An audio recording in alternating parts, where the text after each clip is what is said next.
And we're recording.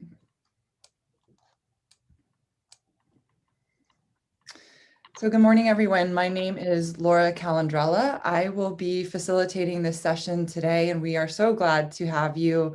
You are coming from not only all over the Southeast, but it looks like from across the country and even into Canada. I will go over the agenda here in just a minute, but I want to introduce representatives from the Forest Service, leaders from the Forest Service, and then leaders from the endowment. And both of these organizations have been really key in keeping forests off the ground. And we wanted to make sure that they had a few words to say this morning. So first I will introduce Ken Arty, who is the regional forester for the Southern Region Forest Service. And then also Jan Davis, who is the deputy regional forester for state and private, also in the Forest Service. So Ken? Thank you, Laura, and thank you, everyone. We really appreciate you joining this Keeping Forest annual meeting.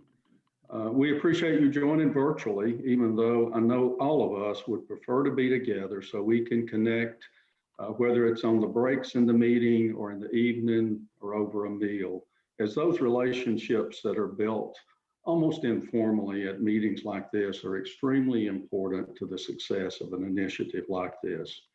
As we all know, it's been a very challenging year, both physically and emotionally. On top of a once-in-a-generation pandemic, we've had the most active hurricane season in several years. We've had devastating wildfires in the Western US and social unrest across the country.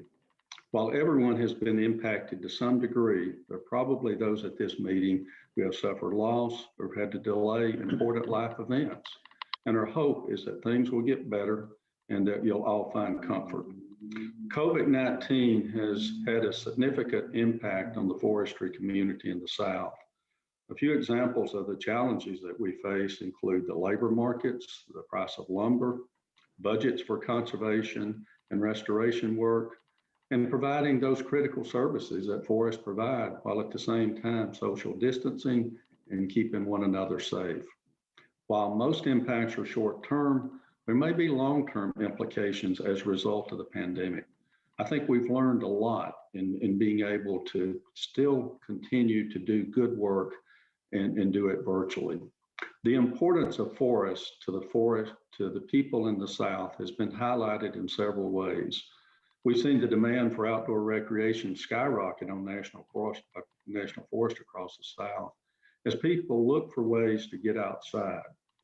And there may not have been a greater example of how important forest and forest products are than the shortage of toilet paper back in March and April. I can remember going to Costco early one morning to get in line because we were about to run out of toilet paper. And probably several folks on this call experienced similar situations. Keeping Forest really started as a result of a Southern Forest Future report, which came out back in 2013 and found that we could potentially lose up to 23 million acres of forest land to change in land use, primarily development, by 2060. The idea was that we could have a greater collective impact on conserving working forest if we work together across organizations toward a common vision and goal. Larry Seltzer, CEO of the Conservation Fund, gave the keynote at the first Keeping Forest, at that time it was known as Keeping Forest as Forest, meeting that occurred in Nashville, Tennessee back in 2016. Larry highlighted two things that must be done in the South to move the needle on forest conservation. First, Larry highlighted the need to position forest as critical infrastructure worthy of public and private investment. And second, he highlighted the need to focus on forest conservation as a common purpose at the regional scale to drive collective action. I think all of us can play a role in forest conservation, and I think it's important to sometimes get out of our comfort zone and speak to those that may not have an awareness of the importance of forests. I spoke to the Rotary Club in Nashville, Tennessee back a few months ago, and it was primarily about the importance of forest. And it was really well received. I've made myself available to speak to civic clubs around the 13-state region in the Southeast. I have the Kiwanis Club in Marietta, Georgia, north of Atlanta, scheduled in February. I think it's important to tell the story about the importance of forests to those who may not have that knowledge and may be in leadership positions to make a difference. I think you'll see throughout our time together this morning that keeping forests has helped the forest community in the South make meaningful progress toward moving the needle. The partnership is focused on strategies that will continue to create the enabling conditions to achieve the goal of conserving 245 million acres of forest land in the South. I think we've all got to remember this is a marathon, not a sprint, and there's still a lot to be done. So we need to continue to think big and take bold actions. I'm now going to turn it over to Jan Davis, who, as Laura said, is the Deputy Regional Forester for the Forest Service Southern Region in State and Private Forestry, for a few comments before we hear from Carlton Owen and Pete Madden with the U.S. Endowment for Forest and Communities. So Jan, I'm going to turn it over to you. Thanks. Thanks, Ken, and welcome everybody. I just looked at the count and it looks like we have almost 150 people on this meeting today, so I'm very impressed by that. And despite the challenges that Ken mentioned that we faced in 2020, Keeping Forest has continued implementing strategies identified by the system mapping exercise that was completed last year. So we've continued to work through Keeping Forest in 2020. This year with partners, we've been able to fund priority projects as identified by the work streams and approved by the Keeping Forest Executive Committee. We'll hear from partners this morning who are providing leadership for the work streams accomplishing partnership objectives, and we really appreciate all their hard work this year.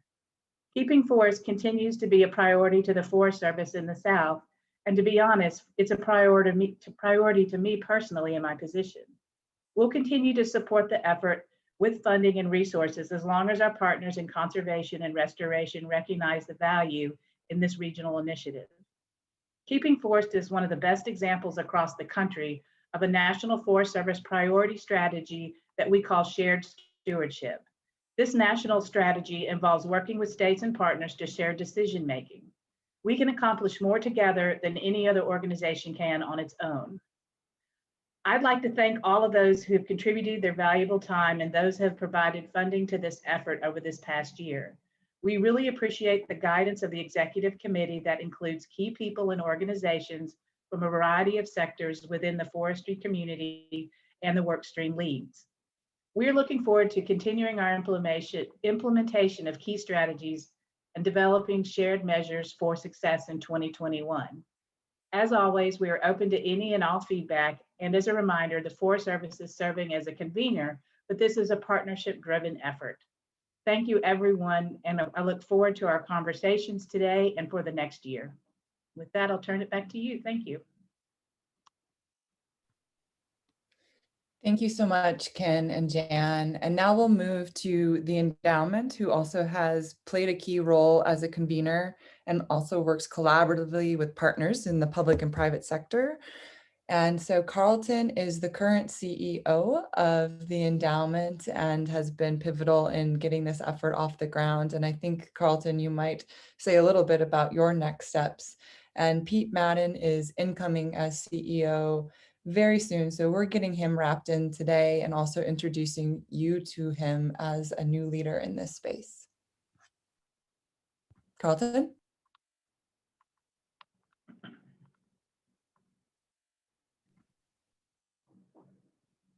Carlton, you are on mute. Can you please unmute yourself? Yep, I've done that. And I don't know why it was muted because it was unmuted a moment ago. All right, thank you, Laura. Some may ask, with forest cover being roughly the same as it was 100 years ago, why our nation, with a population that's tripled, would even need an effort to conserve southern forest. As Southerners like to point out, the South is different than any other region in the nation. In the Western U.S., 70% of our forests are publicly owned, while in the East, it's only 19%. In the Lake States, county and state lands cover more than 6 million acres. And in the Northeast, while private lands are predominant, conservation easements cover millions of acres. In our beloved South, private forests dominate, but our region has relatively few laws or policies designed to incent forest conservation. Two, we're among the most fast-growing and rapidly sprawling regions of the nation, with a corridor from Raleigh to Charlotte to Atlanta to Birmingham projected to be a mega region for growth over the next 40 years. Our once 90 million acres of longleaf forest and other pines, loblolly and shortleaf, defined our region along with wide swaths of rich bottomland forest. Yet outside of managed loblolly, those characteristics are no longer definitive. Under the vision and leadership of Ken Arty and his Forest Service colleague, the Partnership for Southern Forestland Conservation was established and has become the mainstay for communication among all who care about southern forests. That effort's now been augmented by Keeping Forests to go beyond communication to seek conservation of the region's 245 million forested acres. Work to protect forests across the South requires tools and strategies unlike those of other regions. The Western Governors Associations and its counterpart in the Northeast have been effective catalysts for regional forest conservation. Not only had the Southern Governors Association never advanced such goals, but the drive to compete state versus state for the next auto plant or other job generator led to the dissolution of the association. As I mentioned before, the last time the South attempted to band together to advance region-specific interests, that was over 150 years ago, things didn't turn out so well. It's been my and the endowment's honor and privilege to partner with the Forest Service and the most diverse tent of forest interests ever assembled to advance the importance of and need for protection of the South's forest. You know, the late oil man Boone Pickens predicted that water would be the oil of the 21st century. If we wish to protect water, we must protect forests. And in the South, that means working with private forest landowners primarily in market-based ways to ensure that forests remain as forests. I want to congratulate Ken and all those who've joined this effort that is so critical to the region's economic, ecological, and social health, as well as the needs of future generations. And Laura, before I turn it over to Pete, my successor, I want to speak specifically to another endowment staff member, Peter Stangl. Peter has been the primary lead for the endowment in working with Keeping Forest, and he's just done a phenomenal job. He is one of the stellar partner outreach people I've ever met. And so I want to thank Peter publicly here. And Pete will be coming in behind me. I step down at the end of the year. And Laura, you want to know what my next chapter will be? I also want to know that. I'm taking 6 weeks here at the end of the year to clear forest land around my property up on the mountains where we've moved and on the North Carolina line, South Carolina side. We've been doing a lot of things around here to get the place in shape, cleaning up a lot of storm damage from those hurricanes Ken mentioned, and just contemplating what the future will bring. But I can assure you this, I will stay engaged in this sector. I love the forest sector. I've spent 45 years in it and don't plan to go away. I don't play golf. I don't like rocking chairs, so I will be engaged in some way. So with that, let me turn it over to Pete Madden. All right. Well, thanks, Carlton. And that's a testament to your hard work as well, too, and your leadership at the endowment. I guess I'd just like to start out by thanking Ken Arty and Jan Davis and all the folks at Region 8 of the Forest Service for their leadership on this project, and especially for their financial support for the Keeping Forest program. We at the endowment are very pleased to be your partner, and we look forward to the future of the program. Creating the underlying conditions necessary to retain 245 million acres of forest in the South is an audacious goal, but it's the kind of bold thinking that is required for the society to continue to reap the benefits from all the economic, environmental, and social benefits that the forests provide in our daily lives. The only practical way to achieve this tremendous goal is to bring together a broad coalition of partners from industry to government to nonprofits to public to work collaboratively in a systems-based approach for forest retention. And that's exactly what the Keeping Forest program is all about. The strongest coalitions and those that are most successful and endure the longest are those that provide a safe and constructive environment for airing different views while focusing on shared values. And although each of us may have slightly different views on what's most important from forests, and perhaps even the best way to manage them, I am confident that the shared values and common ground that we do have dwarf these potential different views. I'm new to the endowment and to the Keeping Forest program, and I've spent most of my career in the forest industry side of things. And although a focus of traditional forest products such as lumber and paper has traditionally been the industry's focus, we all recognize that today society seeks many different values from the forest beyond just wood products. developing market-based opportunities for water, biodiversity, carbon, bioenergy, and a host of other forest products will only make it easier to retain and promote sound forest management. I think the forest industry and healthy markets is a key part of the solution for retaining and managing forests, and I look forward to working with my Keeping Forest colleagues at Georgia Pacific, PCA, Conservation Forestry, RMS, Enviva, and others to help make this collaboration successful. Thanks to each of you and your companies for supporting the Keeping Forest program and for lending your expertise to the program's development. I'd also like to have a special shout out to Scott Davis, Laura Calandrella, Daniel McGinnis, Rick Cantrell, and Judy Takis for their commitment to keeping forests and for keeping the wheels turning on a day-to-day basis. And I look forward to working with each of you in the future. Thanks. I'll turn it over to Scott Davis.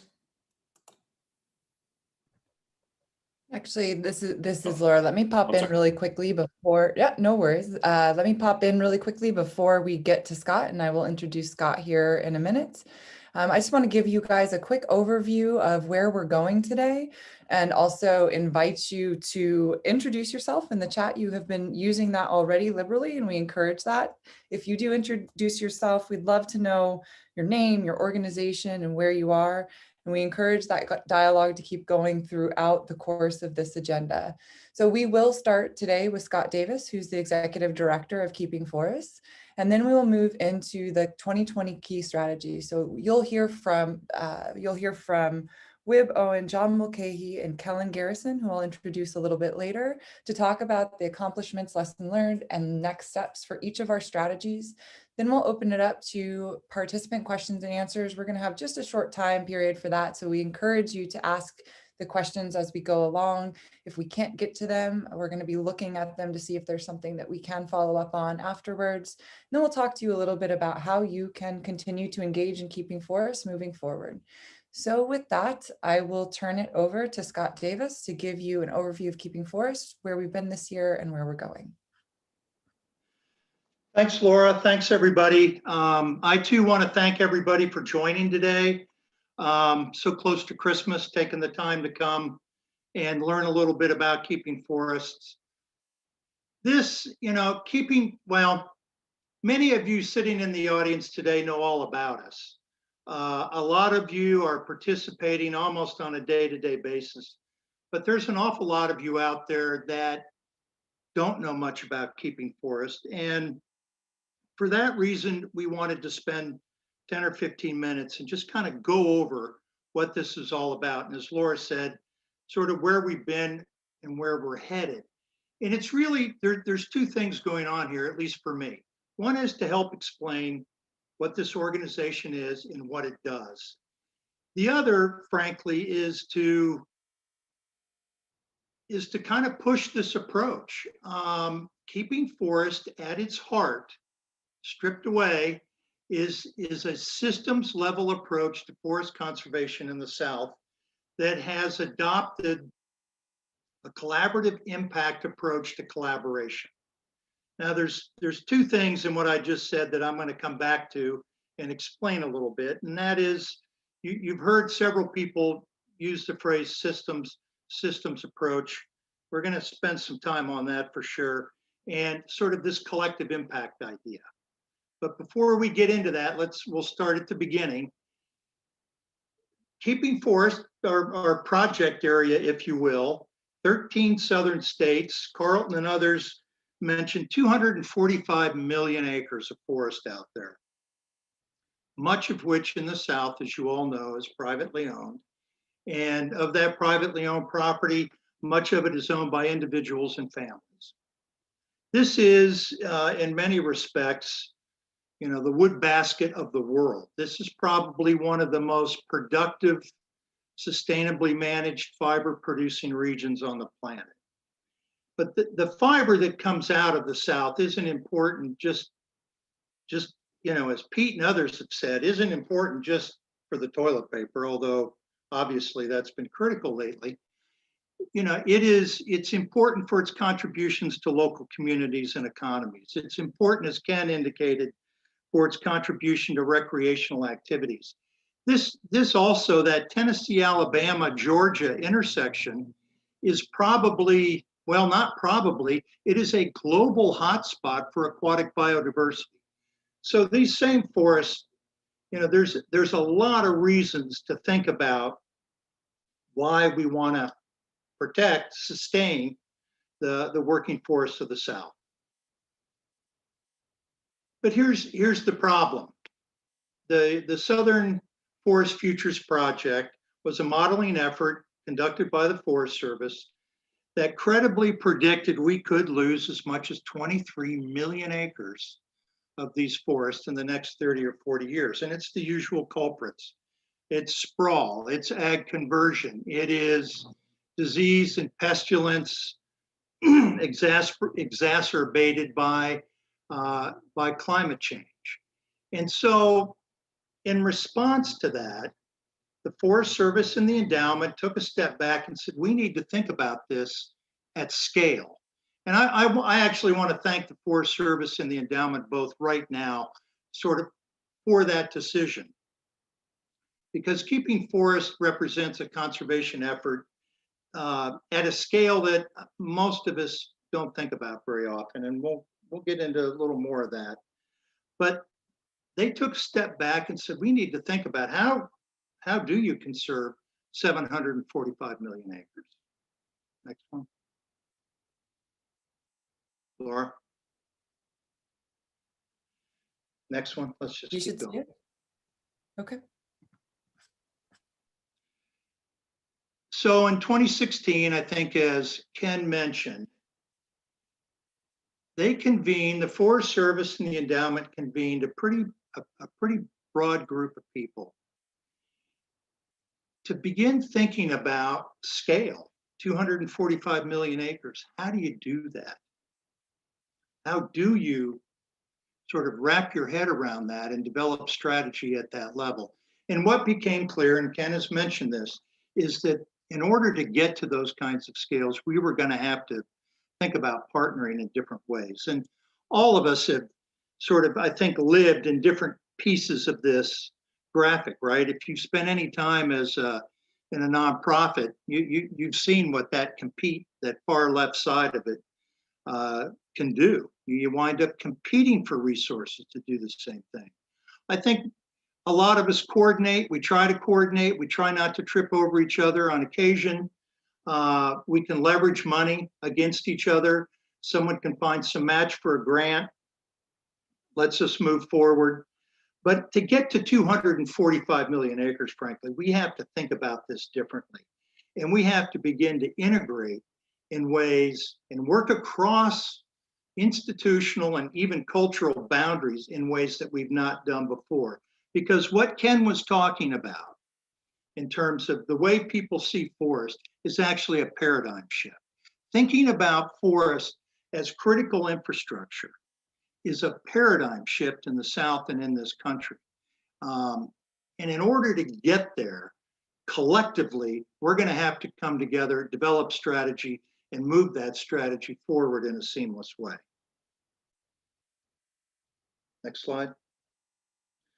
This is a subset of the partners. And what's critical to this effort, there's about 40 active partners involved in keeping forest. And what's important to note here is the variety. We've got everything from sort of conservation organizations, business, industry, state, federal organizations, universities, private landowner organizations. We even had the CDC working with us, and hopefully they'll come back, once the COVID-19 thing settles down a little bit. But this is a very diverse group of people that have come together to try to create a system level approach. Next slide. So this is it. I don't expect anybody to be able to look at this slide and see anything and understand anything other than this is a pretty complex approach. So what I want you to take away from this, the idea of system level approaches to conservation start here. In the middle of all this is the private landowner. At the center of this universe is the private landowner. And we've approached this with an assumption that if this private landowner cannot make a living or cannot make a profit managing his or her forest land, they will likely convert it to some other land use. That's an underlying assumption. I realize it's not true for every landowner out there, but I also think it's probably a reasonable assumption. What we did then, with that as the center of the universe and our geographic sort of project areas, that 245 million acres, was to begin to think about those political, social, and economic drivers that are impacting those private landowners and their ability to own and manage property, their ability to make decisions about their property, the kinds of things that are pushing them one way or another, with the intent that we wanted to create the enabling conditions that facilitated and supported long-term the ownership and management of that property. So we came together as a group. This map here took about 9 months to put together. It is what a lot of people might consider a very sort of sophisticated approach to a situational diagram. But this was that collective group's attempt to define those social, political, and economic factors, understand the relationships between them, and understand the relationships between them and the private landowner. And then to begin to think about where in this larger group of relationships we might invest some time and money and get an outsized return. There's no silver bullet here. There's no one thing that we can do that's going to change everything. But there are places within this larger matrix of relationships where we can invest our time and energy, where we might hope to begin to move the needle. Now, we did this really for 3 different reasons. Yeah, I'm not quite there yet. We did this for 3 different reasons. One is, as we talked about in the previous slide, this is a very diverse group of people. And we needed everybody to look at this and come away at the end of the day with the same understanding of the challenge and the same understanding around the potential solutions to meet that challenge. You know, the parable of the blind man and the elephant. Depending on where you come from, what your sort of perspective is, you may pull on that tail and say an elephant's like a rope. You may push up against the side of that elephant and say it's like a wall. At the end of the day, we had to have everybody describing the elephant in the same way. The other part of this that is potentially the most important aspect of the effort is to begin to create, and Ken touched on this, it's the challenge of meeting remotely, but was to begin to create the relationships and trust among a really diverse set of partners. A lot of them hadn't worked together, some that had, I don't know if work together would be the right word, but some had met together on opposite sides of the table in the past. And we needed to develop the relationships and trust among people so that collectively we could define the third piece of this, which is 1, 2, 3, maybe 4 specific places where we could drop down and really begin to think about, all right, we've kind of waded through all this. Where are those places in this larger system we can insert ourselves and begin to make a difference? And this group defined 3 specific spots. And this really shouldn't surprise people. 2 of them are focused on the economics of it all. One is sort of a social strategy. And I'll say right now, politically, policy-wise, developing policy and pushing policy down the road is a very effective way to move large systems forward.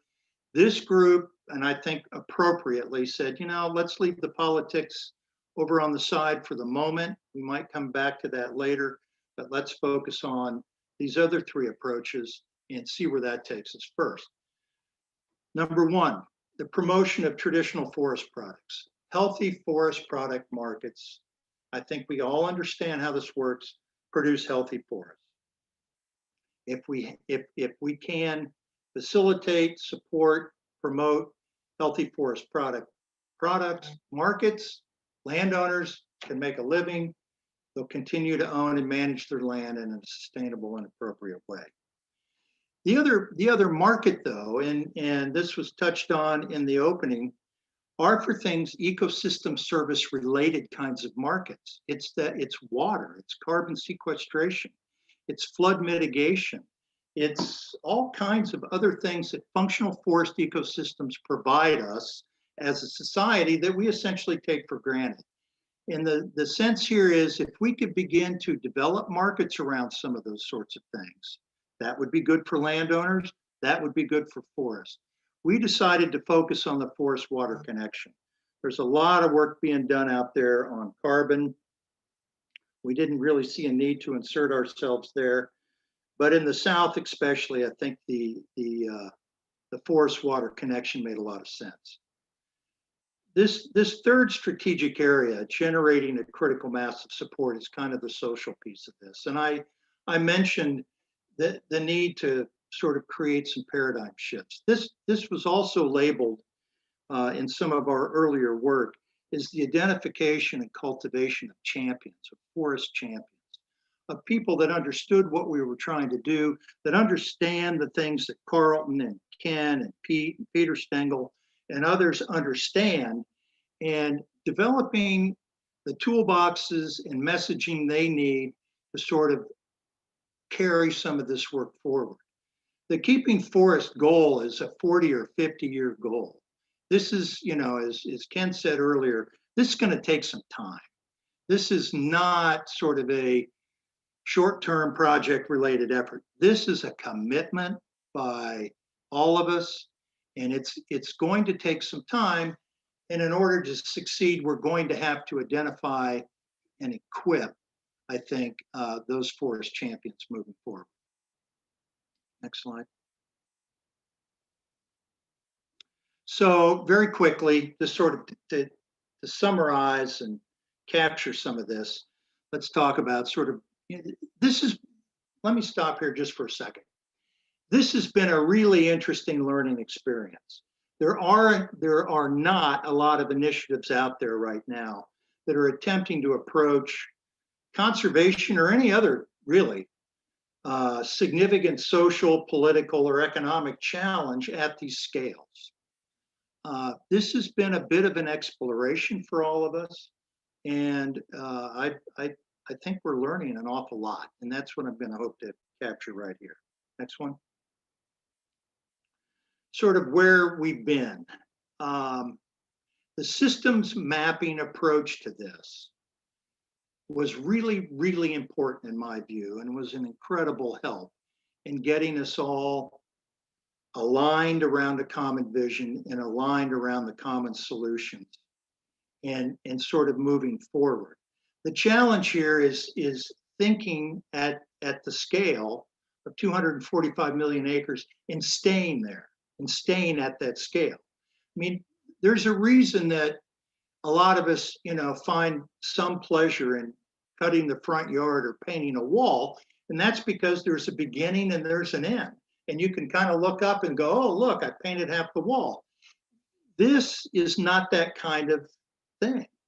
We're going to be working at this for a very long time.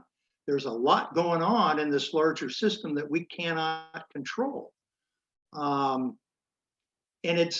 there's a tendency to want to drop down into a smaller, sort of more project-related mindset. And the challenge here is staying at the scale of 245 million acres. What we've learned here in terms of moving forward is to engage the partnership. What Keeping Forest is doing, and people have heard me use this phrase a lot, cannot be the 11th item on a 10-item list. This can't be the next thing that, you know, John Mulcahy or Pete Madden or someone is asked to do that doesn't really fit into their current agenda. What we have to do are identify and work on strategies that are mutually reinforcing, that move the Keeping Forest agenda forward and move our individual partners' agendas forward. Next slide. So, kind of where we are today. We have spent a fair amount of time planning. The systems mapping process itself took a while. There was a little bit of planning that went on before that. We've been working on plans for implementation, but we are now moving forward. All three work streams are moving forward on their implementation. The challenge that we're facing is the same challenge that everybody is facing right now, and that's how do you do this virtually? Ken mentioned at the beginning, it's hard to develop and maintain the kinds of relationships that this sort of project requires and do it all virtually. But that's what we're having to do, and that's what we'll continue to do until we don't have to do it anymore. One of the things, the lessons learned lately, is that continuous communication is sort of the secret sauce here. These large partnerships are kind of tough to hold together.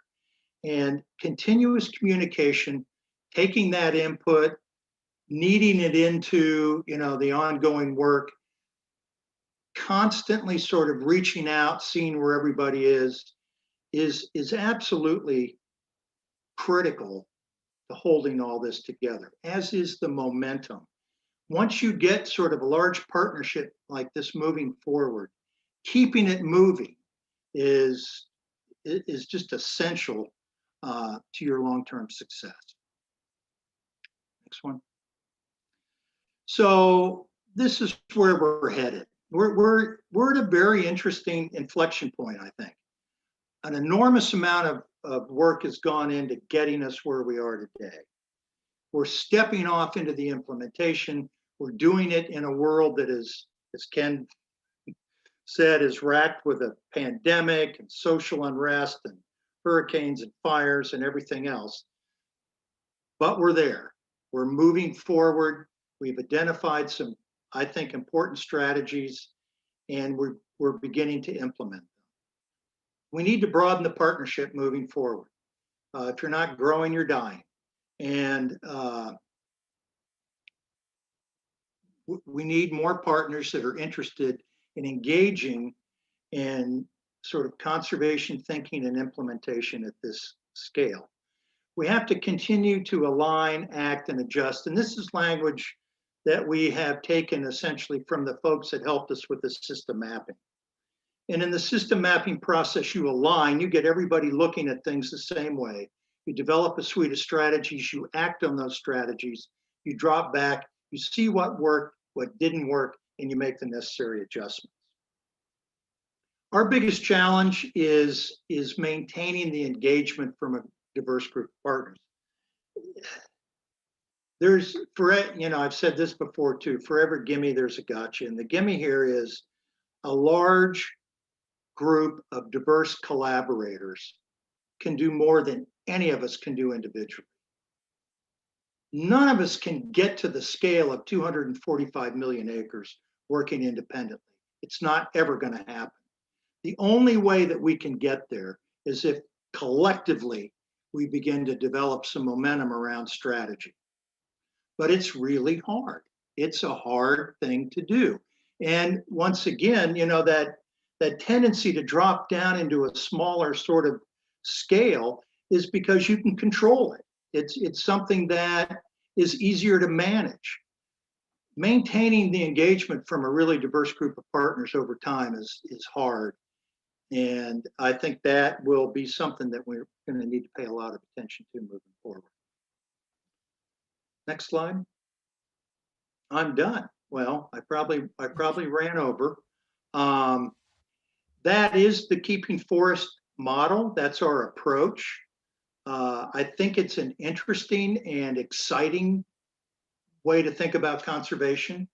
And I hope many of you will join us moving forward. Are we taking questions now, Laura, or are we just going to move on? No, we're going to move on, and that's a great point. I'd love for our participants to go ahead and put questions in the chat box. We will be tracking those as we go through today's agenda, so that if we get to question and answers, we're capturing those that you have as you go along. You can actually, All right, you can say, you can put the questions you have for the speakers in the Q&A, preferably, just so we don't miss them. But we will try and get to the ones in the chat box as well, but preferably just. Great. Thank you. Thank you, Leslie. Thanks for that clarification. All right, so now we are going to move forward to the 2020 key strategies, accomplishments, and lessons learned. And just as a reminder, as Scott mentioned, we have 3 different strategies. The first is promoting traditional forest products, which we will have a conversation with Wib Owen, who is the executive director of the Southern Group of State Forests. Southern Group of State Foresters. Then we will move on to John Mulcahy, who is working on the creating emerging markets and focused on the forest water connection. And John is the Vice President for Sustainability at Georgia Pacific. And then we'll wrap with Kellen Garrison, who will present on generating critical mass, or that champions and leaders piece. And Kellen works for the Nature Conservancy as the Senior Campaigns Advisor for Global Conservation Campaigns.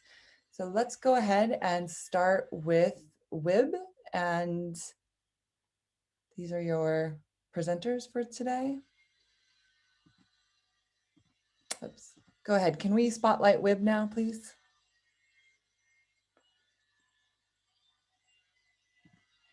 And go ahead, Wib. It's all yours. Thanks, Laura. Good morning, everybody. It was my pleasure to host the traditional forest products team. And we had a great group of folks, a diverse group of people that helped with that, and representing industry, NGOs, state government, landowners, universities, extension, forestry associations. A lot of knowledge there and a dedicated staff, so really appreciated that. We discussed a number of potential areas of work as we got together as a team, how we would utilize wood to substitute for other things such as plastics or other products such as packaging.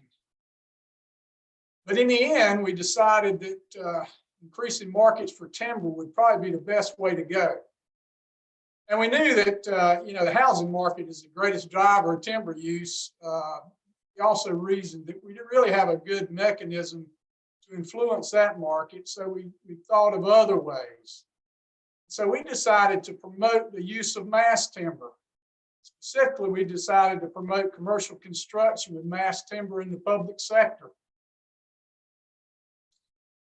What we wanted to do was to create behavior change that connects public officials or owners of public buildings that are charged with designing and constructing the buildings with wood-based forest products and using wood in their building construction.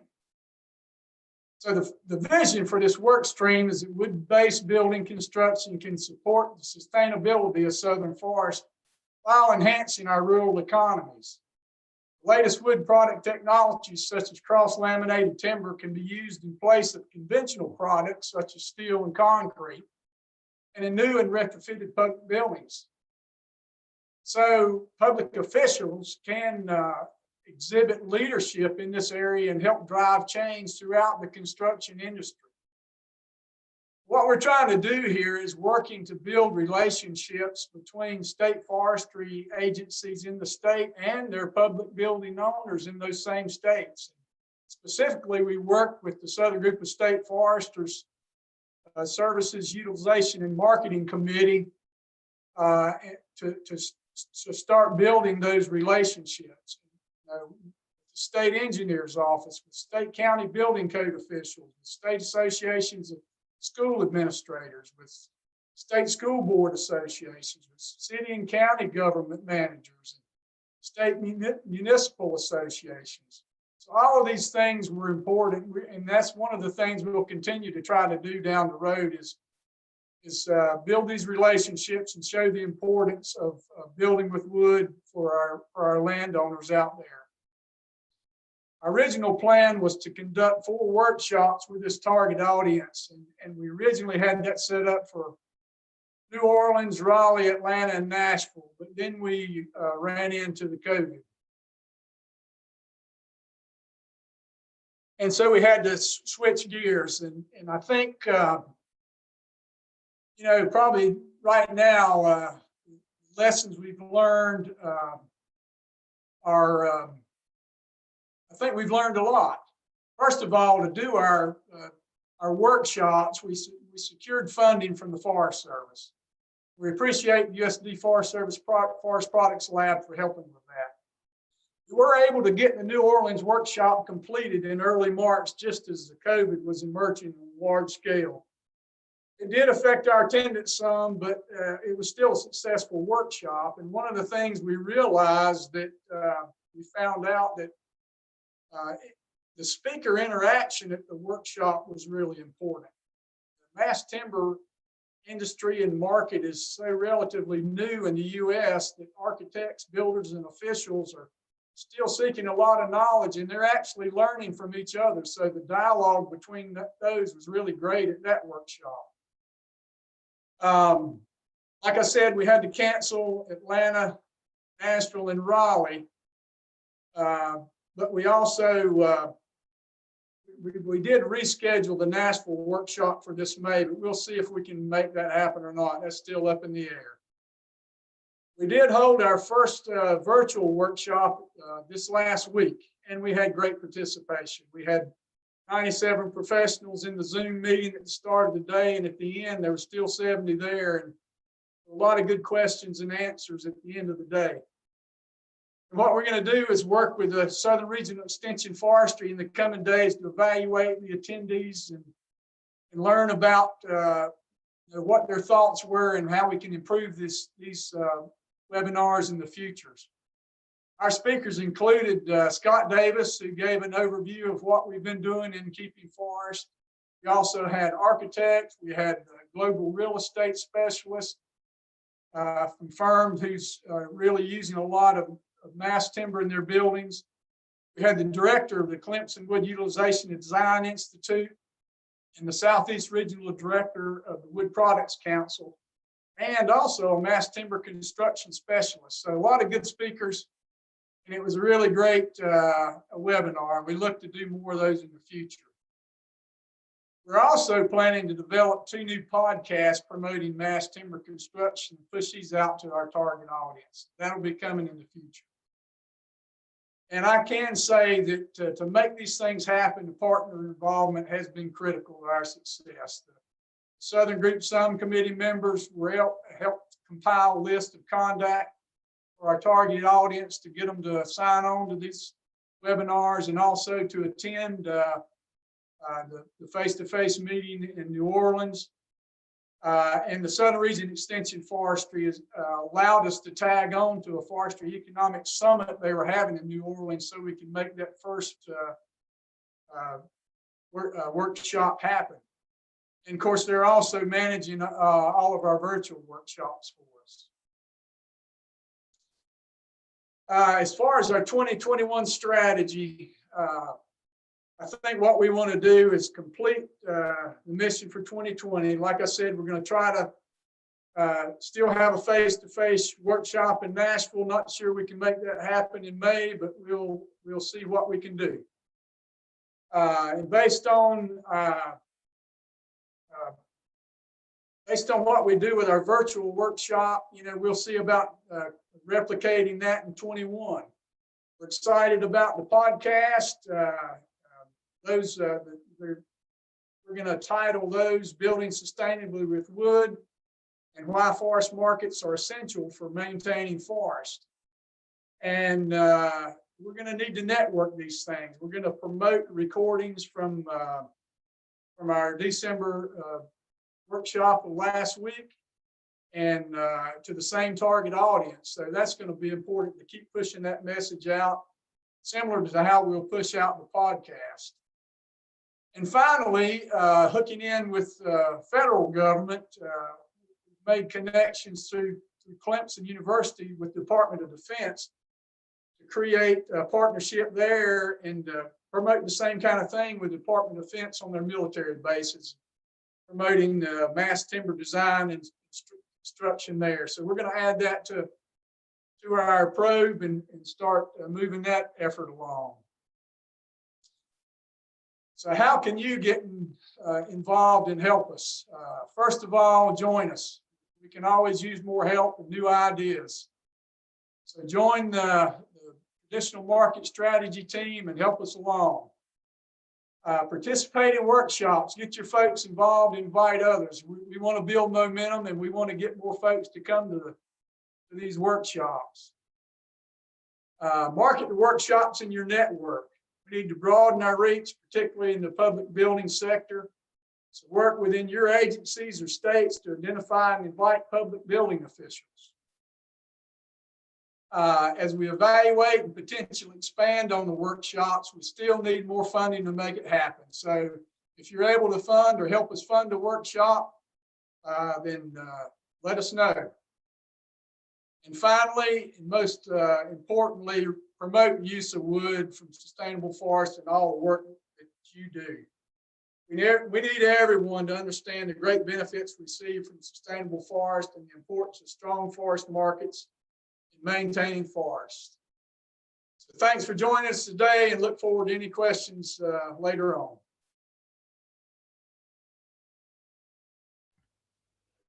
Great. Thank you, Wib. Really appreciate that overview. Now, if we could bring John Mulcahy to the spotlight, please. And Wib, if you wouldn't mind turning your video off. John, you're on. Good morning.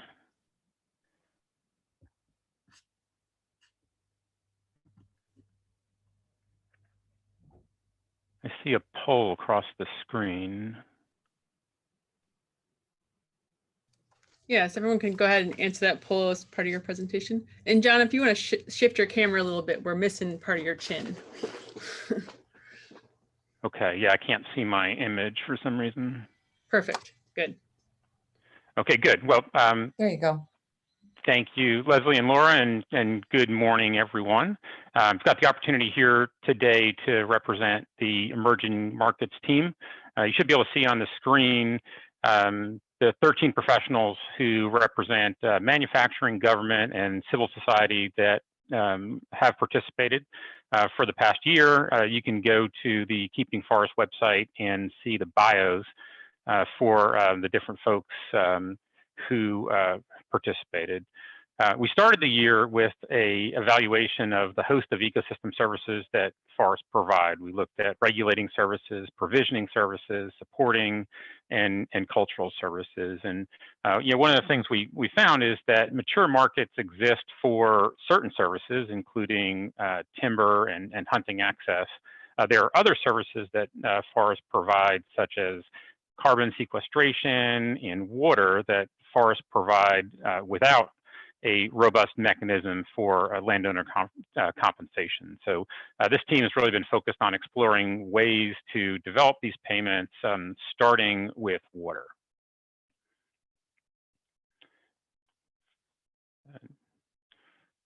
When we first started, we realized that there were a number of challenges. These challenges included developing a mechanism to estimate the quantity of the benefit that's provided by an individual landowner, creating ways for those willing to provide compensation to do so, and to ensure that there were no double payments. Blockchain is a good option to manage this complexity.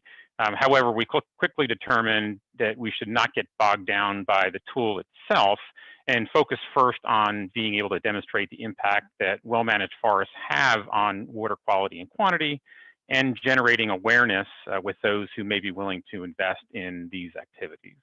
Our focus was to use the best available science to both measure and to assign those water-related ecosystem services that accrue from private forest lands and their management, and translate that information into a web-based open source application that would enable governments, utilities, NGOs, private landowners to understand the modeled water-related values of the private forests. Next slide.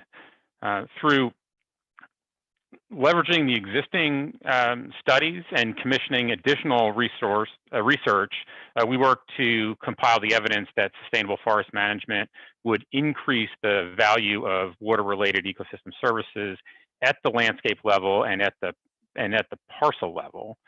We work to develop metrics that would allow the landowner to establish the benefit that she has created. We work to help determine which watershed should be focused on first, either because of the level of stress on the watershed, the magnitude of the opportunity to positively impact it, or based on the potential interest on the part of water users, be they public or private, in that area.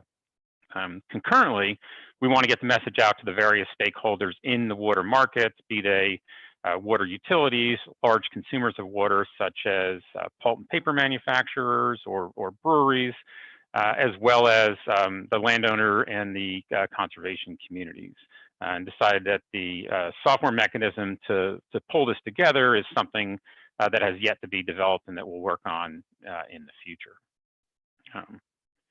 Our ability to demonstrate the connection between sustainable forest management and water was greatly aided by 2 grants that Keeping Forest received during 2020.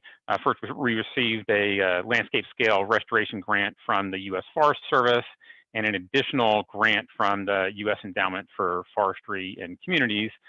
This has allowed us to make significant progress on this front, and we're looking forward to sharing our learnings as we continue to make progress. We're also making progress in our efforts to get the message out to our stakeholders. Like Wid mentioned with his team, we will participate in a series of webinars and podcasts that will begin before the end of the year. Please keep an eye on the Keeping Forest website for a full schedule, including a webinar that I will participate in January, along with representatives from Coca-Cola and EY. I believe that's on the 15th of January. So based on what we've learned, if we can advance one slide, we've made some adjustments to how we are articulating the goal for the team. We eliminated the declaration of the specific type of tool and determined that we're going to focus instead on increasing the visibility and our role in connecting the landowners who provide those ecosystem services with those who are willing to invest in them. Keeping Forest can be a forum to share the details on the science and to more efficiently connect interested parties across the supply chain. And we think about what we're really focusing on. It's a focus on the science, on the stakeholders, and building the seminars that will take place across 2021.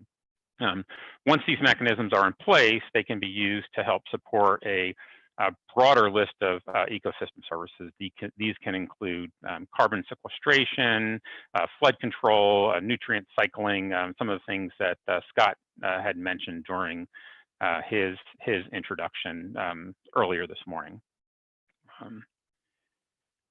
And then as we move forward one more, I hope you share our viewpoint that the suite of services that well-managed forests provide is vast, and the opportunities exist to help support their provision. As both Ken and Scott mentioned at the launch of the discussion, there are 245 million acres of forest land in the Southeast United States. The ability to maintain or increase the forest cover can be enhanced with a broader recognition of the ecosystem services that they provide. Each of you can play a role in doing this, and we encourage you to share your thoughts on the ecosystem services with the Keeping Forest team. Or you can go a step further and join our team, as we're always looking for new insights. We have Judy Tackett's email address on the screen, and she would love to hear from you. Even if you choose not to be a formal member of the organization, I invite you to participate in the content that we're developing. You can listen to our upcoming podcast series, or even better, you can agree to participate in one of them if you have some insight and some knowledge that will aid the conversation. I sincerely hope that you'll consider doing so. If you do have knowledge to share but aren't interested in participating in the podcast, we still want to hear from you. Let us know what you're doing in this space, as others can certainly learn from the knowledge that you have and the insights that you've gained. Finally, I'd like to remind you about the webinar in January. It's the 14th, not the 15th. You can learn more about the details and how to participate at www.keepingforest.org. With that, thank you, and I'll turn it back to Laura. Great, thank you, John. And so lastly, if John, you wouldn't mind turning your video off, and if we could pin Kellen Garrison's video from the Nature Conservancy. Kellen's going to talk to us about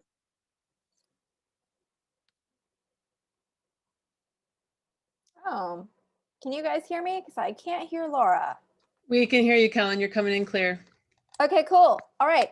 So hi, everyone. I'm Kellen Garrison. I work for the Nature Conservancy, and it's so nice to see you, even if it's in 2D. We'll just do our best with flat screens this morning. So I'd like to introduce you to our team. We're called the Critical Mass of Support. We're all about increasing the knowledge, the education, the awareness, and ultimately the advocacy for working forests in the South. So I lead this team with a super team, I have to say, with Paul Young and this great group of folks right here. And we really do come from all different perspectives. You're going to hear that word from me a lot. And so we have NGOs, we have state and regional agency partners, and then we have groups who work with landowners themselves and their various representatives. We also have Sean Russell from Earth Echo, our great perspective for youth and youth engagement and the education system. So anyway, just shout out to all these great people, and I'm really glad that you'll get a taste of what we've been working on for over the last many months. Next slide.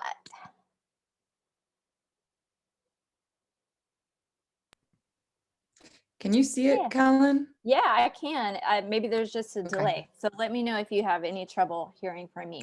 Yep. So here's our fancy definition of Yeah. what we're up to and our goal, but I'll give you maybe a quicker one as we're presenting today. And that is, we came pretty quickly to a recognition that our problem statement is a simple one. Maybe not simple to solve, but we need to change perceptions about working forests and working lands in the South. And that's going to be a big part of all of our work and kind of the underlying theme of how we work together. So we all speak different languages, both about conservation, about the economy, about the social and community benefits that forests provide us in the South. And one thing we recognize kind of right off the bat is if we as individuals are having all those different definitions and ways that we're talking about working forests, certainly the corporations, the agencies, and in my case, I work for a nonprofit, that is a huge difference when you start compounding all the different people and all the different parts, political, social, projects, conservation on the ground. Everyone kind of has their own way of talking about working forests.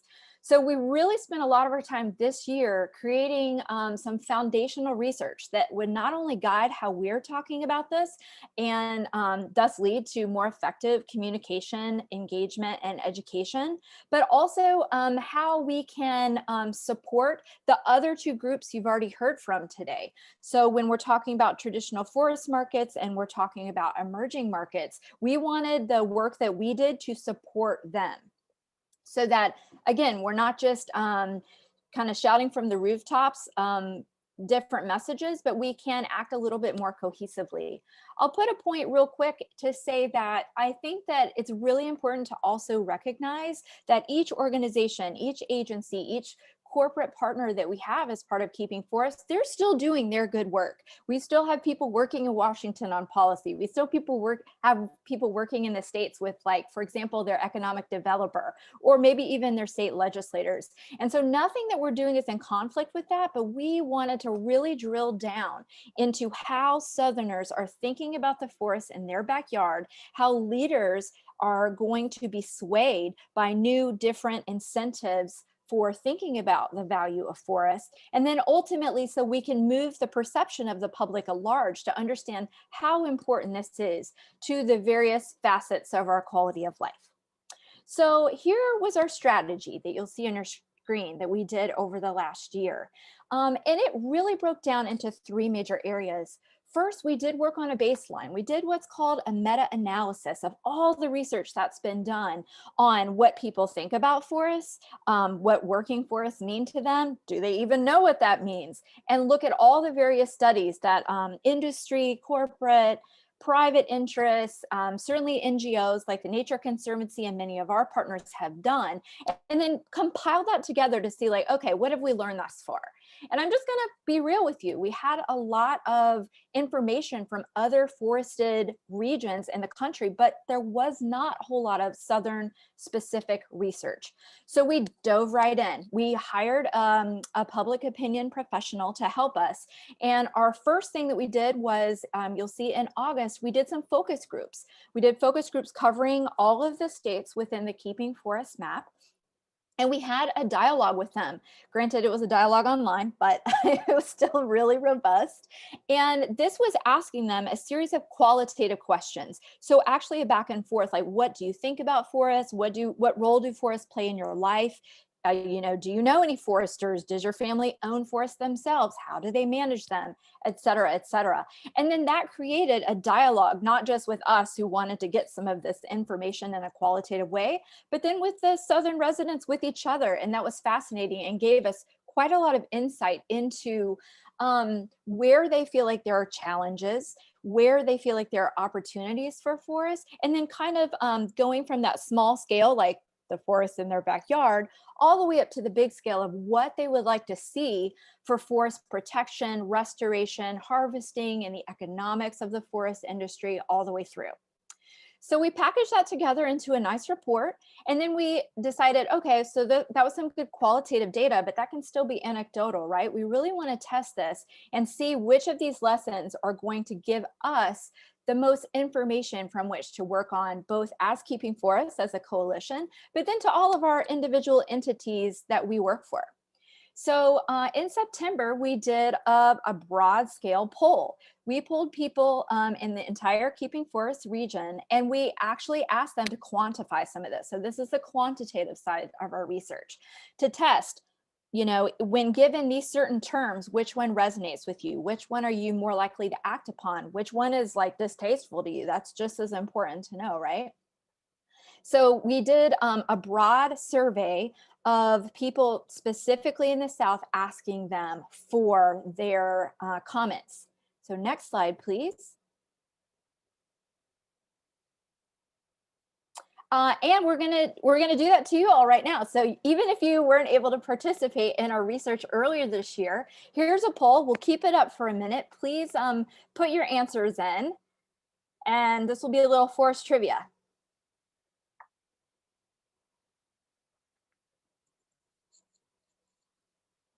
So what do you think our respondents said when we asked them who owns Southern forests? Got about 30 seconds more.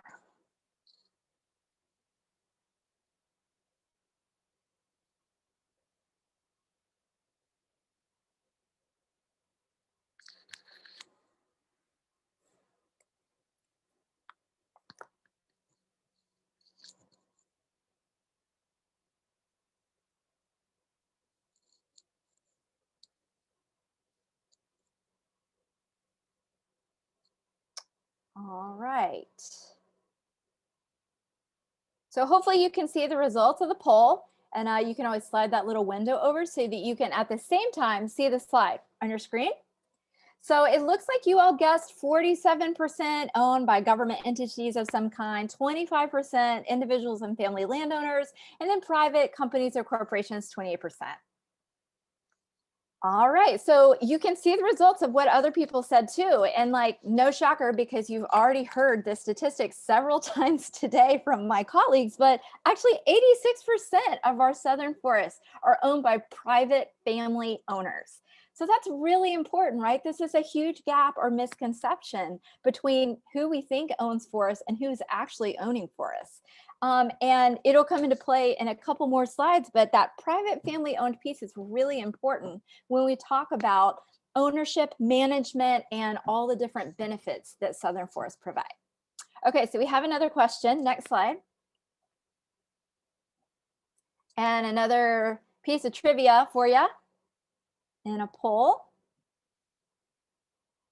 And this one's related to the politics. So as much as we would all like to think that we've recovered from the politics of the last many months, one more question on how you feel the development or threats of southern forests, how that plays politically between Republicans, Democrats, and independents. And this time, Leslie, don't put the answer up, please, until the poll is done so we can like really see what people think.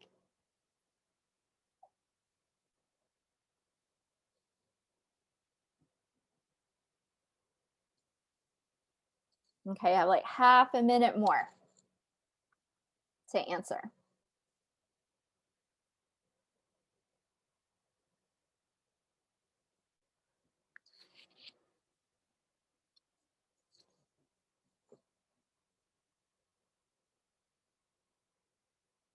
All right, any last guesses? Going once, going twice.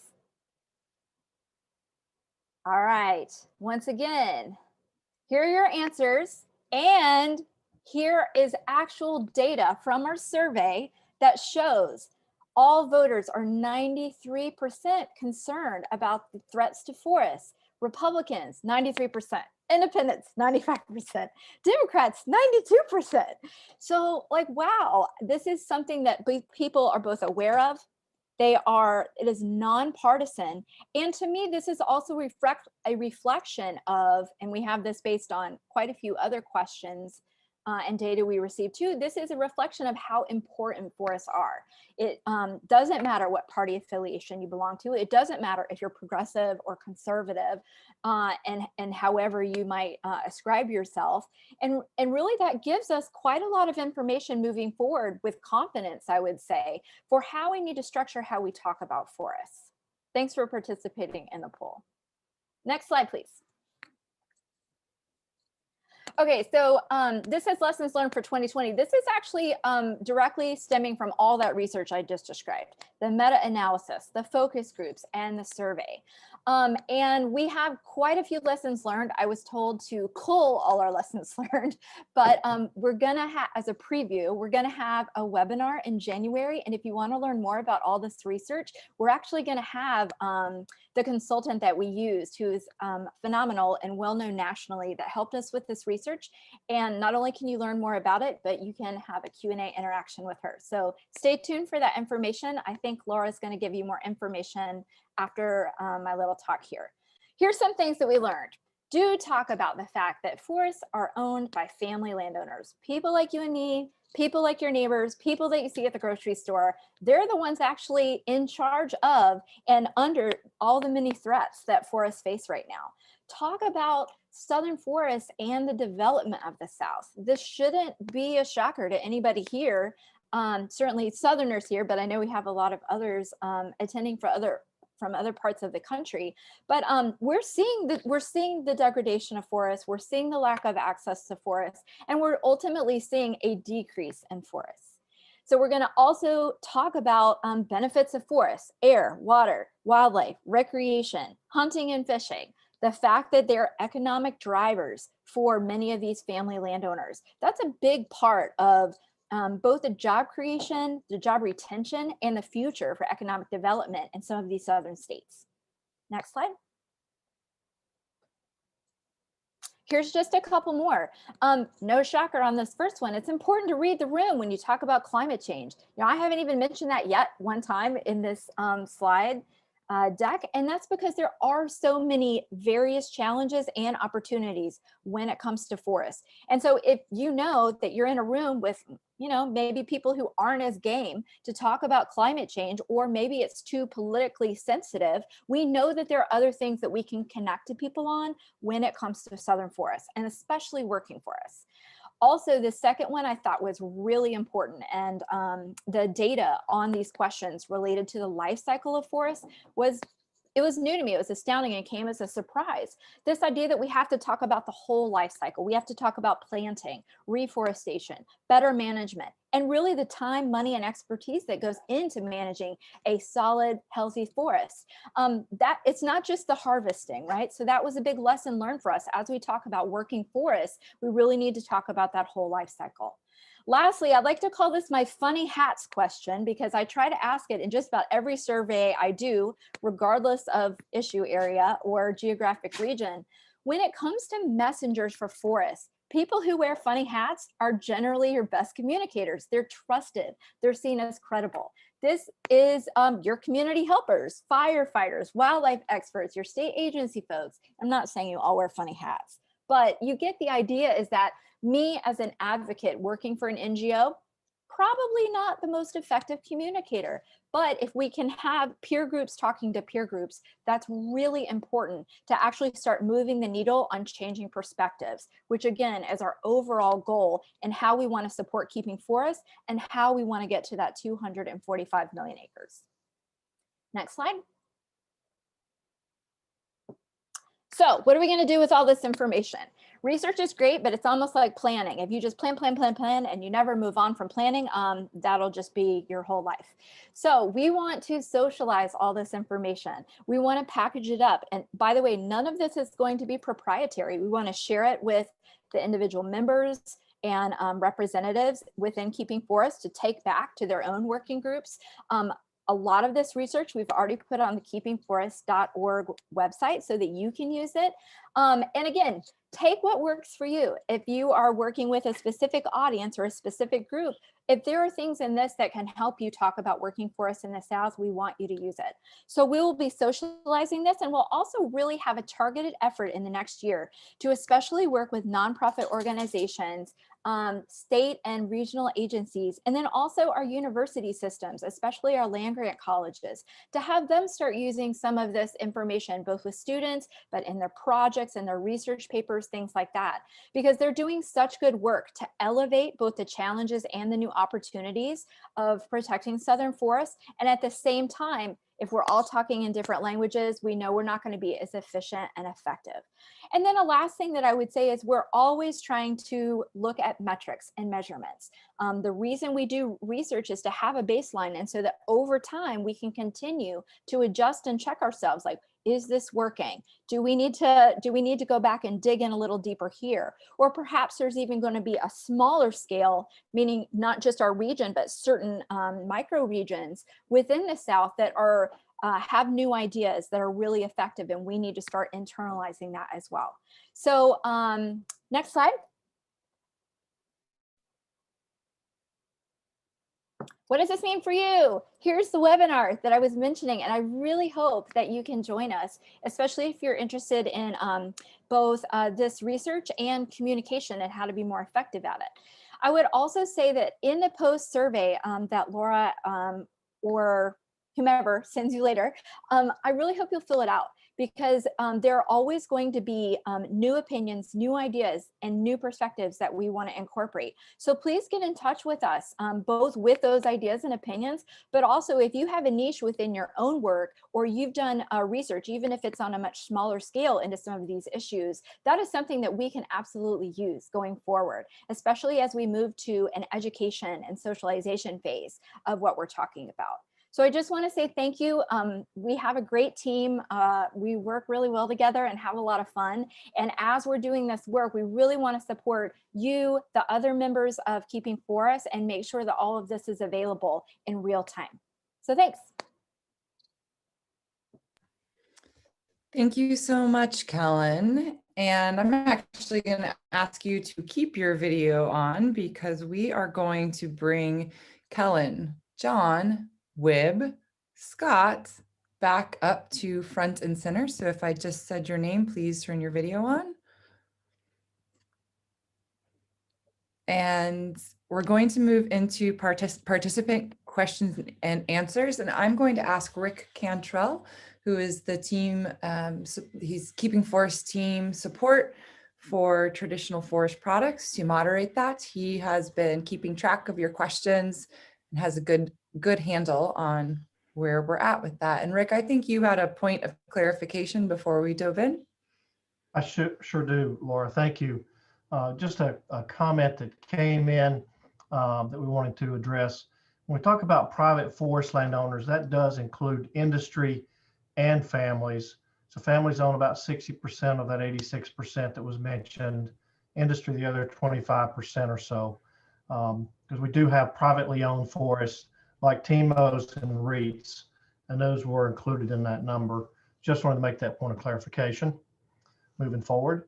So we have a couple of options here for the questions. I would ask you at this time, if you have additional questions, please put them in the Q&A so that I can keep an eye on that as we move through the ones we already have. One question that was asked has been answered in the chat box. I would refer you to that. It was talking about what percentage was the 245 million acres of the 13 southern states total acreage. And it's about 46% of the total. So total land base is 533 plus million acres, and 245 million acres are forested. And again, those stats are in the chat box. If you need them, please go back there and grab them. So in terms of some additional questions, Scott, I'm going to come to you first. And others can certainly chime in, other presenters, if you would like. The question is, I would like to see a problem definition.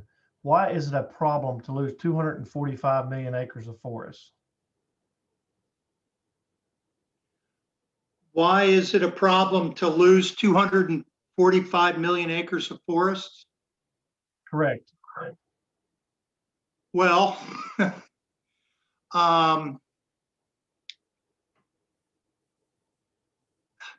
that's an interesting question and put in an interesting context. You know, at the end of the day, I don't know how many acres of forest we're going to need to support future generations. And we have 245 million acres of forest out there today. My view of it is we ought to try to keep all of it. I don't know what we'll need 100 years from now in terms of climate change and water and fiber and all the rest of it. I don't know that there's been an analysis done that tells us where, at what number the system begins to unravel in terms of, well, in terms of almost anything. The other part of the question is, it kind of depends on what your interest or perspective is. I don't know what that number is in terms of supporting the cleanup and long-term maintenance of drinking water in the South. I don't know what that number is in terms of carbon sequestration as it relates to climate change. I don't know what that number is in terms of supporting biodiversity and wildlife habitat, or how much you really need to meet the needs of recreational users in the future.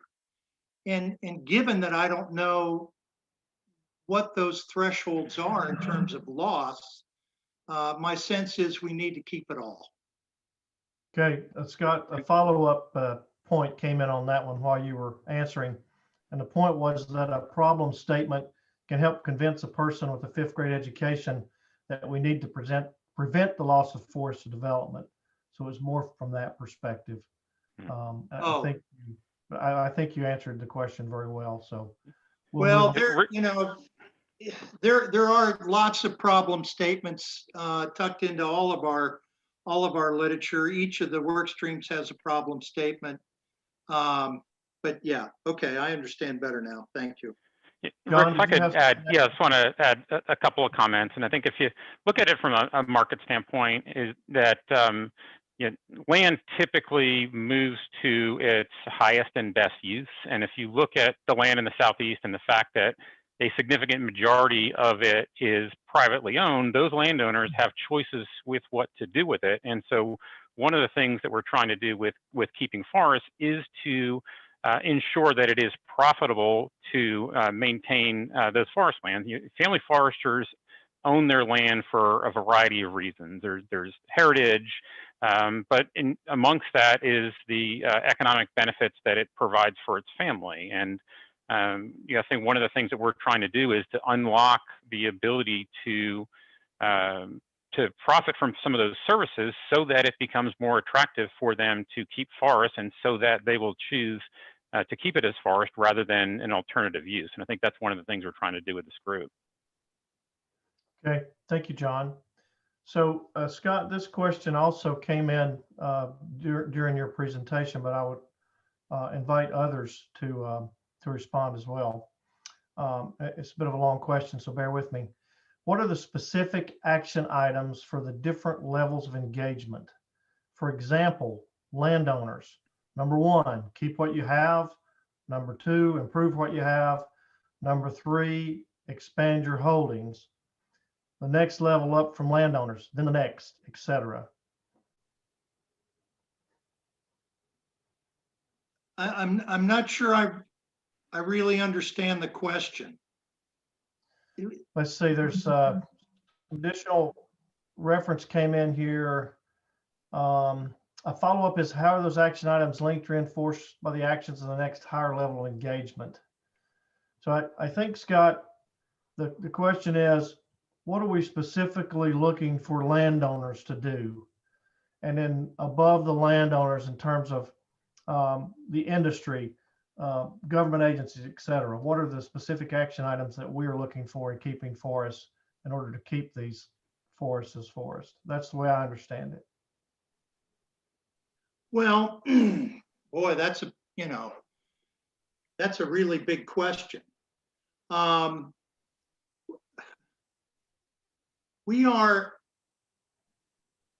We're not really,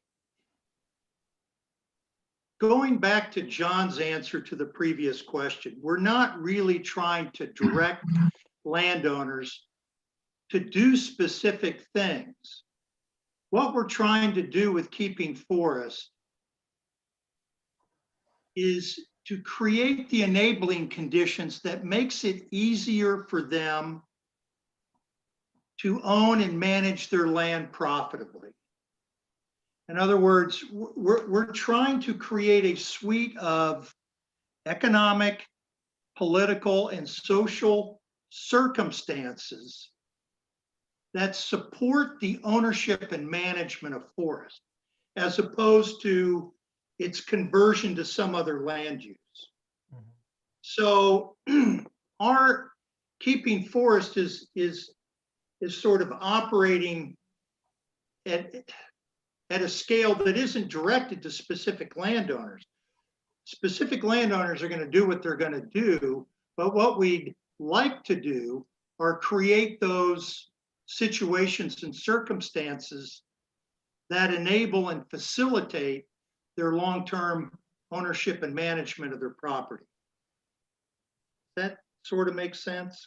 It does to me, Scott. I think you're right on in terms of the enabling conditions.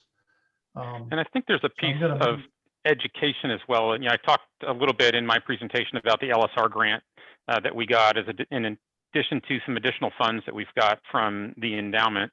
Part of those monies are being used to help to demonstrate and provide evidence that well-managed forests do a better job in providing some of those services. And I think that will, as the landowners begin to benefit from that knowledge, give them tips and tools to manage their forests better so that they can increase the value that they get out of the forest. And that's going to I think it again make it more attractive for them to keep forests as forests. So I think through this creation of education and this connection between the landowners and the beneficiaries of their services, that we can create some of these markets that will help to create those conditions that Scott's talking about. Okay. Yeah, Thank you, John. Going into another question, just to point it out that this question was answered live, so you can check your screen for that. But the question was, how are you incorporating state forest action plans into your strategy, keeping in mind the diversity of softwood and hardwood forests and markets? And the answer provided in the online answer was, while keeping forests is focused on system level change, it is important that implementation is driven by prioritization from states and partners. The SFLA modeling effort and adaptation by state forestry agencies is critical when determining the most critical areas to apply the partnership strategies. Also, understanding state agency program priorities helps identify reinforcing activities so we maximize leverage of our collective resources. And again, that was answered online in the live box, so you can check it there if you need more information. So Wib, a question came in for you, and it is, while the effort to promote use of mass timber seems quite successful, given increased use of product in construction as well as increase in mill capacity, how is the use of this product really affecting demand for southern wood? It seems to be potential demand for southern pine, not so much for hardwoods. Is there data as to the loss of forest based on forest type? That was a sort of a two-parter. Okay, so let me answer the last one first. There is data. FIA monitors Forest Inventory and Analysis program run by the U.S. Forest Service, monitors forest types and their trends. So yes, there is data there. As far as the first question, can you repeat that question again, Rick? I didn't see it in the Q&A. Yeah, it has to do with mass timber, and it talks about the effort to promote mass timber seems successful given the increased use of product in construction as well as increase in mill capacity. And the question is, how is the use of this product really affecting demand for southern wood? And then in addition to that, the comment was, it seems to be more of a demand for southern pine, but not so much for hardwoods. Well, I guess that's one of the things we're trying to promote right now is this industry in general. We want to bring the mass timber industry to the South. There are a few mills in the South now, but we'd like to see more. And I think the more that we can get down here, then we'll see more use of southern pine in creating mass timber. You know, and we have even talked about needed research to create mass timber out of some hardwoods, some of the soft hardwoods. So all of those things are kind of on our radar right now to promote as we move along. Alternatively, if we can increase use of wood in buildings, the exterior construction might be southern pine, but it could also, the interior use of wood could increase as well. So we could be seeing an increase in use of hardwoods just by increasing that wood footprint in the market. You know, we kind of want to follow the model that Walmart is set up in Northwest Arkansas right now. They wanted to create, they made a commitment to create their whole new campus out of mass timber. And because of that effort, they encouraged a mill to move and be built right there in Northwest Arkansas, which will utilize southern pine timber. And that's what we want to do. We want to see that happen all over the South. So I guess that's a bold goal right now. Okay. That's enough. Thank you, Webb. I would add a comment about the hardwood part of the equation. There is a considerable amount of research that's being done right now on hardwoods and testing them for use in CLT, cross-laminated timber, mass timber. So while the initial focus has been primarily southern pine, there is work underway to also explore that market for hardwoods as well. John McKay, this next question is for you. Before I ask you that, we did have a question that was answered live about the podcasts. They will be released early in 2021. The best way you can find out how to get your hands on them is to join our mailing list, and then you'll know. That information is in the online answer as well. So John, question came in for you regarding why don't you provide a list of ecosystem services and their definitions so the landowner can pick the appropriate service for their holding. That way you have a set of services with explicit definitions. Yeah, that's a great question. I think we can probably utilize the Keeping Forest website to provide more details on that. There's some really good research that's out there right now in terms of the different types of services that forests provide. I think I mentioned very briefly in my comments that there's really four categories of ecosystem services. The one that's probably most widely known is what's referred to as provisioning services. And so that includes not only timber, but it includes minerals, fish, game, things of that nature. And that's the one that landowners can more easily monetize. But it also includes what we call supporting services, which is everything from provision of habitat to nutrient cycling to pollination. There is regulating services, which is where the water comes in. It's the purification of air and water. It's carbon sequestration, things of that nature. And then finally, there's cultural services, which people rely on forests either for heritage or for recreation or for spiritual reasons. And so, those are the four main categories of ecosystem services. And it may make sense to include a little bit of a write-up or an article on the Keeping Forest website that goes into a little bit more detail on that. So thanks for the question. Thank you, John. Another one's coming for you. I'll read in a second. Before I do, just a clarification that came in. The CLT mill that Webb mentioned is actually in central Arkansas, which is close to the timber. The key point there, I think, was the fact that Walmart wanted to use CLT, and they worked with a company, a Canadian company, in fact, to come down and open up a facility there to make the CLT for their new campus. So John, your other question that came in is, I'm curious to hear if there are any examples of how ecosystem services markets have been created and implemented, whether here in the South or elsewhere. And then part two, what particular strategies are currently being pursued to create these markets for southern forests?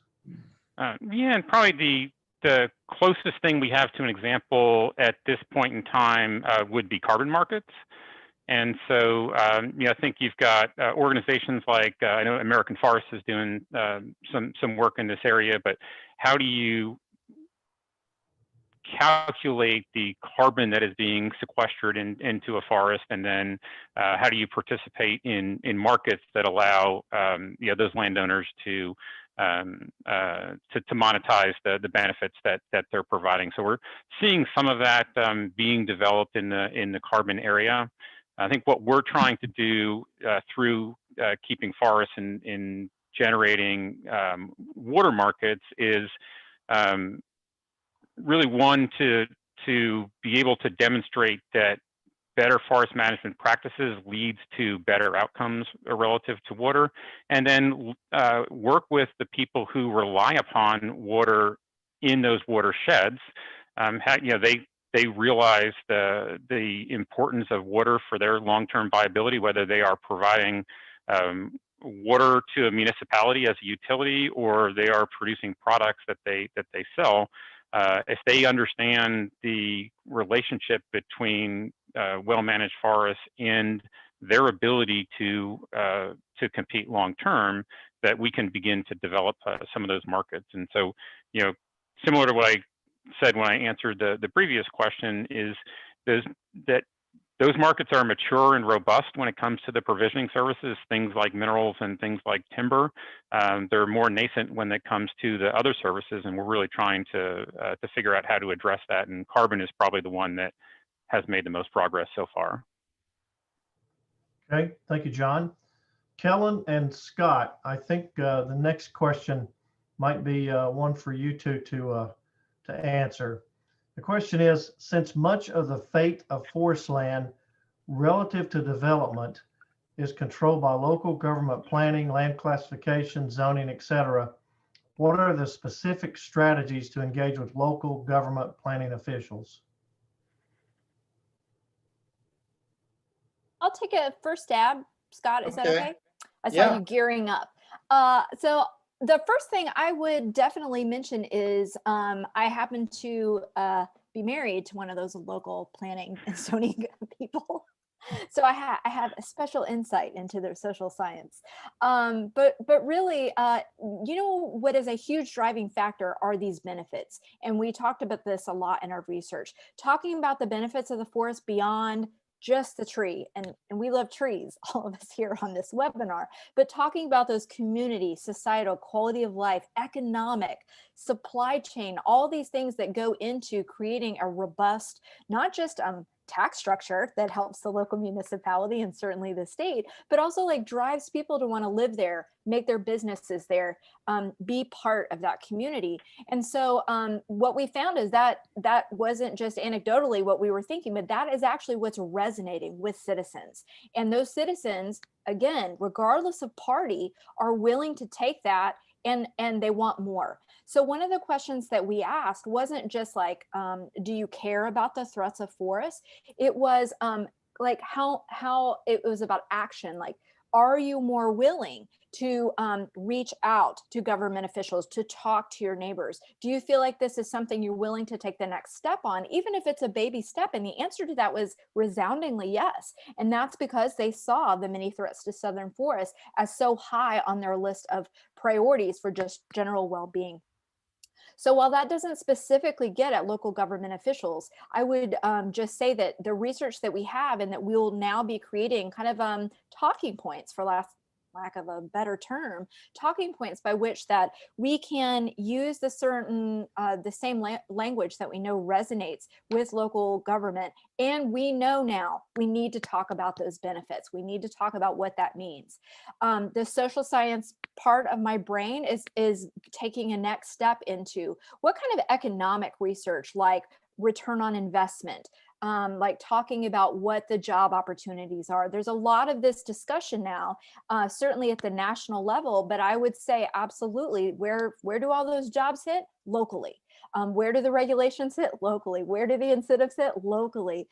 Tax policy, you know, I could just go on down the list. So this is going to be a real big part of policy development and advocacy, whether that is from keeping forests as a whole, or certainly the individual organizations, especially the NGO side of things, on how we talk about this at the local level. I'll stop there. Scott, please jump in. You know, it's an interesting question, and it gets to scale, right? So, you know, local development and zoning and all that is, as Kellen said, is local, and it's going to be different in every single place you work, every single place you go and work. We're not operating at that local of a scale. What we're trying to do instead are to create markets, for example, that provide the landowner with enough revenue that he may not want to sell his property to have apartments built on it. He may look at it and say, you know, I can make enough money, you know, selling carbon credits and allowing people to hunt and fish here, and, you know, selling essentially water credits downstream, that it makes sense for me to hold on to this property as opposed to sell it off for development. And if we can begin to create those markets and support not only traditional forest product markets, but these emerging ecosystem service markets in ways that result in an economic picture that makes sense to the landowner, their interest in selling that property off will hopefully diminish. Because we don't, I mean, there's a couple of us that work for Keeping Forest. We don't have the ability to drop into every local county and municipality and deal with their zoning. So as I said earlier, the intention here is to create these underlying conditions, enabling conditions that support private landowners in the ownership of forested land. Then, as Kellen talked about, as those things come together, we develop the messaging, we develop the communications and toolkits that you can put in front of decision makers and policy makers, irregardless of where they are out there on the landscape, whether it's this county or that county or this township or that township. The messaging in many respects is the same. So our focus isn't at that sort of super local level, but it's underneath that where we're trying to develop the markets and communications tools and other kinds of approaches that can support these efforts irregardless of where you are. Does that make sense? It does. Thank you. We've got 2 more questions and 1 comment. And one of the questions, Scott, is going to segue into your closing remarks. So I'll hold that one. The comment, it's a good one. And thank you, Barry New from the North Carolina Forest Service. There's a comment about mass timber. Another goal is to promote the use of wood as an alternative, renewable, sustainable building material to other non-renewable materials, mainly steel and concrete. Number 2, much of the South has a surplus inventory of both pine and hardwood growing stock, particularly larger saw timber size stands, and saw timber prices are low in many areas. This resource is getting bigger and older. New mass timber markets will provide additional economic incentives for landowners to continue to keep their forests as forests and manage for health and resiliency. Thank you, Barry, for that. So my next question, I'll ask folks to be brief. Any of the panelists may choose to answer this. We could probably start with you, Scott. How can the new administration help, parentheses, or hinder the Keeping Forest effort? Are there specific initiatives they should or should not pursue? Well, that's a whole afternoon of conversation. I think a recognition of ecosystem services by the new administration and the role that functioning forests play in the provision of those services would be really helpful. And the easiest place to do that is in the arena of climate change and carbon sequestration. If we can begin to really think about the creation and support of national carbon markets in this country as a way of moving toward natural climate solutions, I think it'll go a very long way toward supporting the long-term conservation of our forested ecosystems in the South. I'll just stop there. And I would add that the survey that Kellen had put up on her screen demonstrated that understanding the value of forests is nonpartisan. And so I think, whether it's, regardless of the administration, I think that there's broad belief in that. And, I think how they can help maintain that is recognizing and supporting the importance of markets in creating that demand. Okay. Anyone else quickly? If not, we'll move to the last question. And this was labeled question for Scott and others. But Scott, I think it's you, and it fits well into the next part of our agenda. And that is, what specific actions are you considering to broaden and maintain engagement of a diverse set of partners? Well, that is a good question. And it's a really important question. We don't have a strategy at the moment to reach out specifically to different sectors. and engage them. But what we are trying to do, excuse me, is engage people through venues like this, make it available to them, help people to understand what it is we're doing, and hopefully they'll self-select and join us.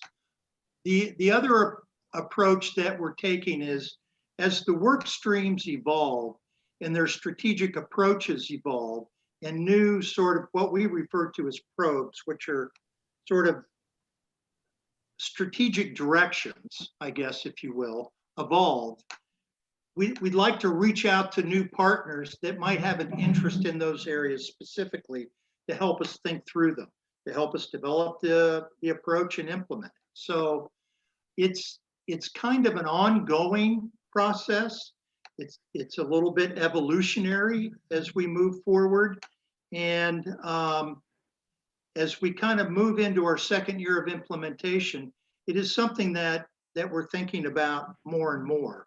Now, my last little piece of the agenda today is I've been asked to address how to become a partner with Keeping Forest, and we've identified essentially 3 specific ways to do that. One of them, maybe an important one, is to help fund us. Right now, we're very dependent on Forest Service and endowment funding, although we've had a suite of partners, including several on the webcast today, including the Nature Conservancy and Georgia Pacific. Well, I'm hesitant to go into naming them because I'll forget somebody. But we've had a lot of the partners that are here today provide some funding. If any of you are interested in what we're doing and are looking for opportunities to financially support these kinds of activities, please let us know. The money goes through the Endowment for Forest and Communities. They're a 501c3. It's a charity. All the tax advantages to giving to a charity accrue there. And we can use the financial support. We're a relatively small staff, and we've sort of bitten off a pretty decent size chunk of strategy here. Another way to participate is to engage in one of these teams. So right now we have the 3 teams. We have the traditional forest products, we have ecosystem services, and we have sort of the champions and leaders teams. We can always use help there. We can always use additional perspective. And sometimes it's, people are interested in helping us in other ways. They'll help provide staffing for one of these teams. It helps us keep it organized and moving along, helps us with logistics, those kinds of things. So if you're interested in joining a team, let us know, and we'll engage you. Now there's other folks out there that are interested in this topic, but don't really have either the funding or specific interest to join a team.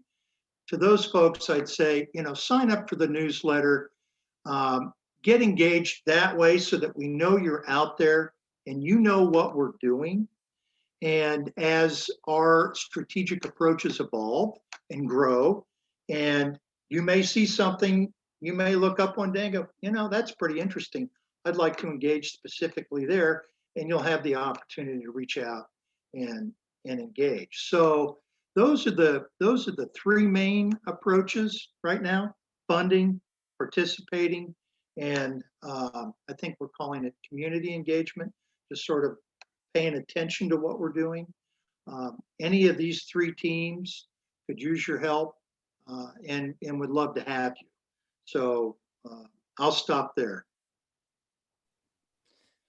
And Scott, I just wanted to mention that in the exit survey for this particular webinar, we are going to ask if you would be interested in attending a webinar, not really a webinar, more of a conversation on what it means to become a Keeping Forest partner. If there's enough interest, we'll gather everyone together, perhaps talk a little bit more in depth about each of the strategy teams and help you to connect in specifically.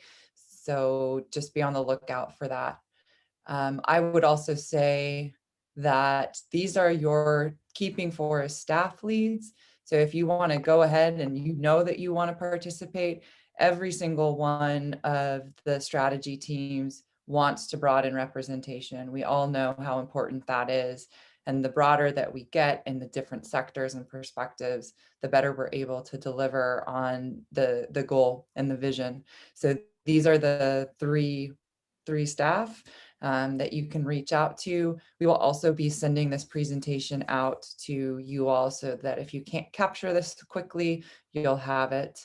And then finally, as Scott said, please look at the newsletter. If you go to keepingforest.org/newsletter, you'll be able to find something there. And I think, Scott, do you just want to say any final words before we close out? No, I just want, we had a nice group join us today. I want to thank you all for taking the time to learn about keeping forest. It's a little bit different. But I think it's an important approach, and it's an approach that I think we're going to have to get a lot better at. That's not to say that the other scales that we all work at and we all have worked out in the past are unimportant. They're all important. But this is a scale that I think we're going to have to add to the arsenal of approaches, of conservation approaches, if we want to be successful. So thank you for taking the time today. I appreciate it. For those of you that are part of the working business meeting, we'll see you a little later this afternoon. For the rest of you, think about what you've heard today, and if you have an interest, please reach out. And everybody stay healthy, stay out of trouble, take care, and enjoy the holidays. I'm just going to chime in. This is Leslie. If you did not register for the business meeting and you are planning on going, you can reach out to me at lboby@sref.info or reach out to Scott. So right now we have a number of participants, but if you did not register for the meeting, then you may not have gotten the afternoon link. And that's it. Thanks. Okay, thank you, everybody. And one quick shout out to Wib, Kellen, Rick, and Laura, and Judy. This is the team. I am sort of a titular kind of thing. I have a title and all, but these are the people that do all the hard work. And John Mulcahy, all of these team leads, Leslie. Once, it's the same thing. Once I start naming them, I'll forget someone and feel bad about it. But these are the folks that have made this work. These are the folks that have taken on this work, added it to what they're already doing. They all have day jobs. They all are pretty busy people. And I just want to say publicly how much I appreciate your time, attention, and dedication to this approach. Thanks.